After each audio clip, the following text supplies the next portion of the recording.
You want to be able to make money from your show. Well, don't worry. There is actual examples of lots of people that are monetizing their podcast.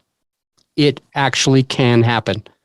I will say with a caveat, and this will probably be in the next episode, the next chapter, is that there are tons of different ways to monetize, but most people that start a podcast never end up monetizing, in part because they don't know how.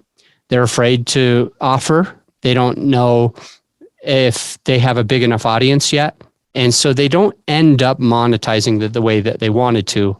But we'll share more on this in the very next episode, in the very next chapter. So monetizing, if you want all of these different ways to monetize, please take a moment and look at the podcast, episode number 30. It shares lots of different strategies for monetizing a show.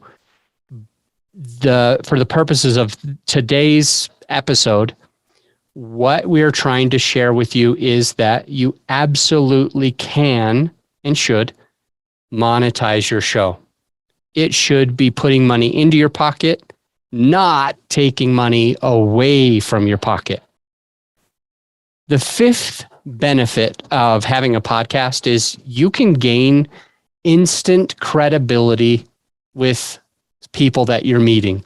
Several years ago, I was at a real estate conference and I met a man who was a bridge engineer, and he and I ended up connecting, and we wanted to just grab a drink. I didn't realize that he was a multimillionaire. I just thought he was a cool guy, and I knew he had been being a limited partner, passively investing in other people's deals. But I wanted to just connect with him. And it was a lot of fun just grabbing a drink or two at the bar that was right there at the conference. During this conversation, I was able to fairly organically, mention that something that he said was similar to something that someone smart on my podcast said.